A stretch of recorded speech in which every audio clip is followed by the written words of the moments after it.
From the heart of Yerevan to all corners of the world, this is CivilNet's Daily News Digest for Friday, October 18th. I'm Maria Titizian. And I'm Paul Chaderjian. In today's digest, it's becoming a familiar storyline: jailed, then freed under amnesty.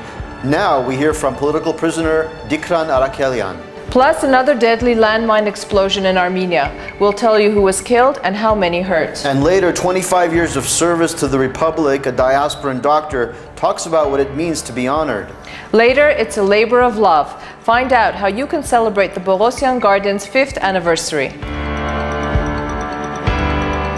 Political prisoner Dikran Arakelian is finally out of jail. He was released from prison on October 14 in a general amnesty after serving 2 years. He came to CivilNet yesterday. He spoke with Boghosian about his arrest, incarceration, and his struggle to prove his innocence. He said that he is more determined than ever to be part of creating a country where justice prevails and where the rule of law is respected. You can watch the interview in Armenian by going to civilnet.am.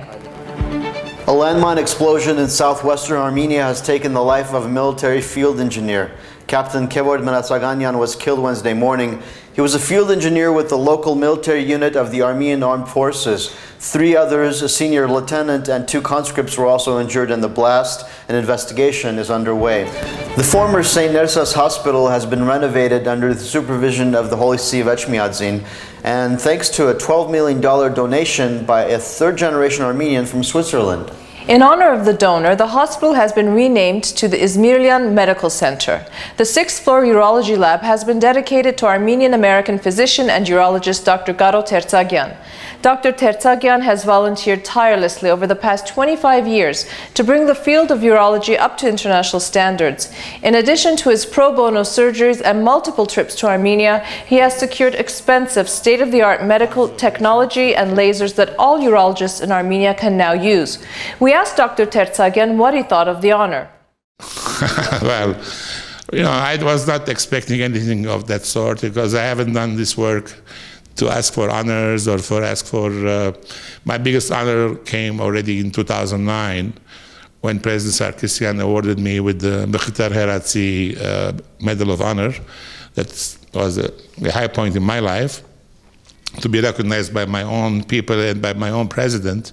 What a dream for a little boy from Lebanon, growing up in diaspora, migrating to America and then coming back to his roots. You can watch Dr. Tertsagian's entire interview in Armenian with CivilNet's Boghosian this weekend on CivilNet.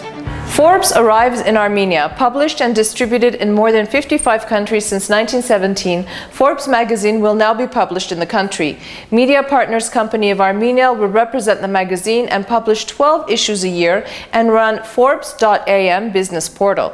Forbes will cover entrepreneurship, finance and investments, technologies, leadership and other topics, and according to Media Partners will represent people who, quote, change the world. Gagi Ghezarian is the publisher and chief editor of Forbes Armenia edition, and Shushan Harutyunyan is the chief editor for the online version. The Boghosian Gardens, or Lovers Park, is celebrating its 5th anniversary today. The first ever love padlock tree will be planted in Armenia. It's a metallic tree where lovers can place special padlocks that hold messages of love. To help celebrate, Hike Solar and Arnie Rock will perform at Lovers Park tonight. Armenia's national football team is now ranked 38th in the updated FIFA rankings. The World Football Body issued the rankings yesterday. It is the highest position in Armenian football team's history. The top 3 national teams are Spain, Germany, and Argentina.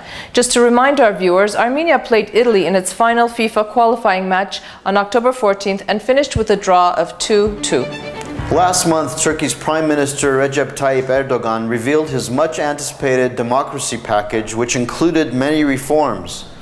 And yesterday, October 16th, the European Commission published its 2013 progress report on Turkey.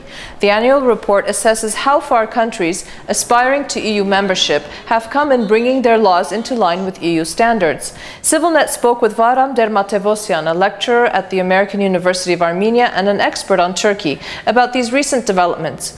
We asked him about the timing of the democracy package with the scheduled EU report. Without the reform package, the report could have been completely different because it changed the overall tone. It was more positive, But if we go into details, if we go into the content of the democracy package, we see that it is more of a promise rather than well thought out ideas and steps. You can watch the full interview with Varam Dermatevosyan on CivilNet.am. And here's a quick look at today's exchange rates. The Central Bank of Armenia says the dollar is worth 406 dirhams. The pound buys you 653 dirhams. The euro is worth 553 dirhams and the ruble buys you 12 dirhams and 68 luma. It'll be 77 degrees for the high in Yerevan today. The overnight low will be 46. In Gyumri, the high will be 59. In Stepanakert, the high will be 73. And in the northern part of Gharapagh, in Mardagert, the high will reach 81 degrees Fahrenheit. How to teach kids about the environment. And how do you increase public awareness on crucial environmental issues?